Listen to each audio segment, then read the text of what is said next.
Hello, my yarny friends. I'm Sara Satch, and welcome back to my crochet channel. Now, today's video, I want to answer a couple of questions. It is sort of this or that, but I've been getting a lot of questions about, can I use knots in my crochet? If I can't use knots, how do I join my yarns together when I change colors? And so what we're going to do today is answer that question, and I'm going to show you a couple of different ways you can join in your new color of yarn, depending on if it's in the middle of a row or round, or if it's at the end. And I'm just going to give you a little hints about that, okay? But just in case you're wondering, the rule of thumb is no knots in crochet. So, to answer the first question, is it okay to use knots in our crochet? The answer is what I always say: you do what works best for you. I'm not going to tell you not to make knots, because sometimes we need to make a knot. Alrighty, so it's really better not to, probably, depending on what you're working on, but I'm not going to tell you not to make a knot, okay? So the first thing we're going to talk about when it comes to changing colors is if you're in the middle of a row and your pattern calls to change colors. What you can do, we've got 4 double crochets here. So what you would do, I'm going to take this one out, and it says on the 4th double crochet, change to your new color. All right, so we're going to start our double crochet, but we're not going to finish it. We're going to finish it with our new color. All right, we'll drop that first color, and then we'll crochet with our next color. All right, so I'm going to make 4 double crochets.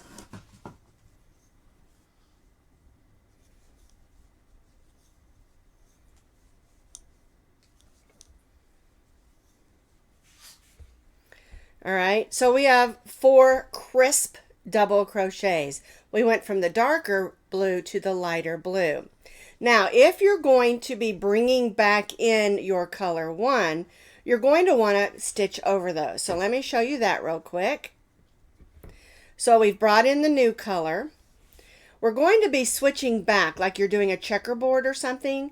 And so you want to stitch over that tail of yarn so it's where you need. So maybe we're going to just do 2 double crochets with the new color. Whoops, got a little splitty there. There we go. There's 1, and then here's 2. We're not going to finish it. We're going to bring in that color 1 and then go back to doing that, but we're going to stitch 2 of them. I'm running out of yarn here, so but that's the way that that would work. Okay, you would stitch over it so that when it's time to bring it back in, it's where it belongs. Okay, that's one way of changing colors, and that works really good when you're doing a tapestry type crochet, or you're doing a checkerboard style where you're bringing colors in and out and you want to stitch over it. You don't want to cut it every time, or you'll end up with a whole bunch of ends to weave in. All right, so we start that last double crochet of the first color, bring in the next color. We're going to stitch over that color and stitch our double crochet, and you can do this on single crochet, half double crochet, triples. The technique is pretty much the same, and it gives you nice, crisp, complete double crochets. If I would have gone ahead and finished this one with my color, this loop on top of this one would be the first color, not the second color. All right, so that's one way of changing colors in the middle of a row or round of a project. And again, you can use this for any stitch of the basic stitches: single, double, half, triple, and it will work the same. Your stitches will just be different sizes. So another way to join in colors is called the Russian join. Now, I learned this just as a join. I didn't know it was called the Russian join. I just learned it as the join, okay? And so what you're going to do And this works great if you're doing projects with several strands of yarn together as well, where you're holding them together because your yarns aren't going to end at the same time. All right, so you're going to need a needle. You're going to take your first color and thread that onto your needle. Okay, you're going to hold it with your thumb to make a loop, and then you're going to go in and out of that yarn for 3 or 4 stitches.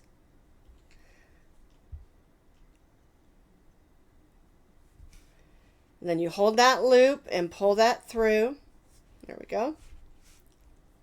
And now we've got a loop on the end of our yarn. Then we'll take the next yarn that we're hooking in, thread that on your needle, go through that loop.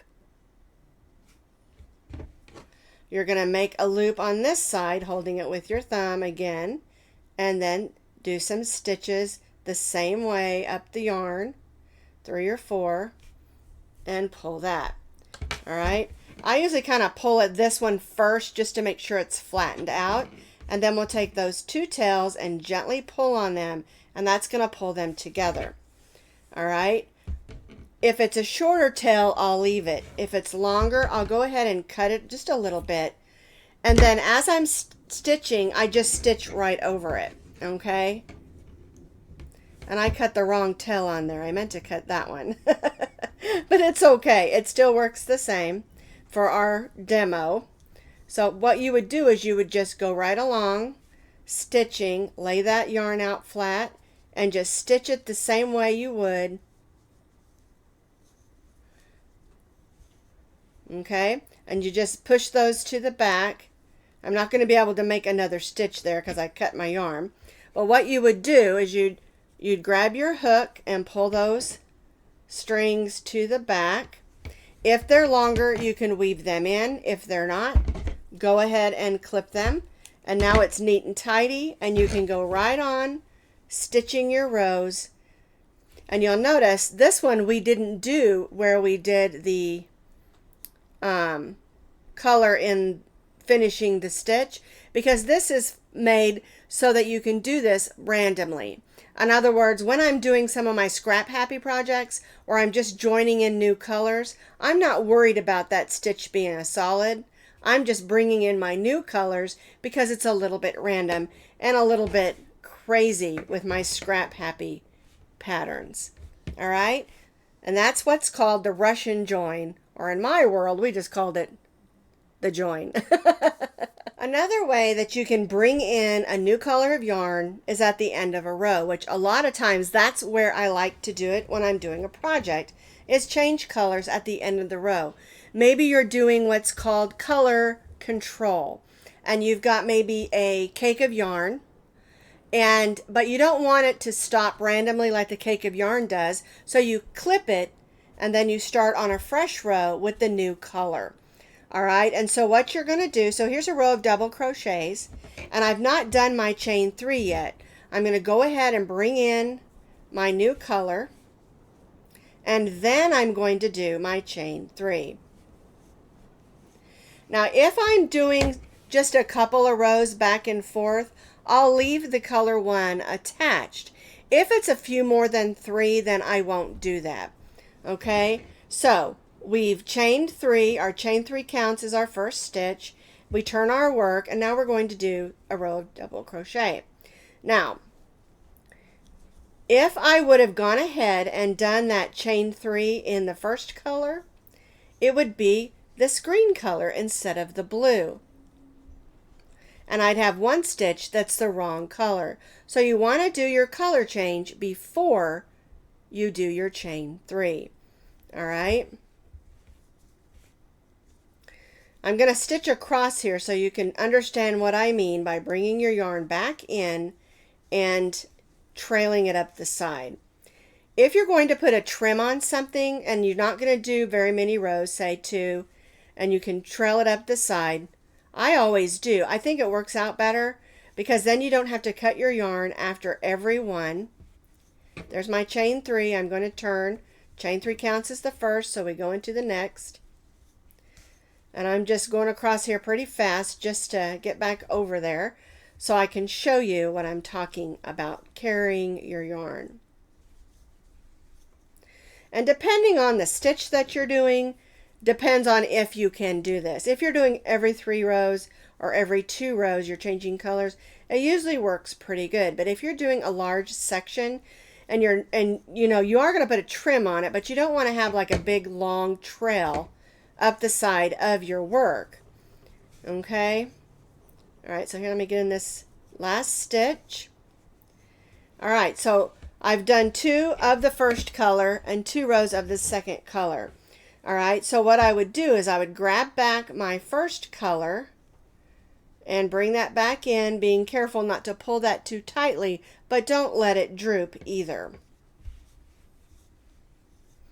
Okay, and then when I've completed whatever I'm making, I can come back in and stitch a trim around that edge. All right, it's just one of those techniques I think works really great. But if you're not going to put a trim or it's too many stitches, I draw the line at 3. If I'm going to do 3 rows, I might go ahead and carry the yarn. But it also depends on if I'm going to land on the other side. Because if I'm not going to pick it up on that side, then it doesn't do me any good to carry the yarn. For instance, if I did another row of the blue and it was over here, I would have to cut this yarn and start my green on this side. All right, so those are things to keep in mind. A lot of times I carry my yarn when I'm doing stitching in the round, where I'm doing a hat or something in a round, and that works out nice also.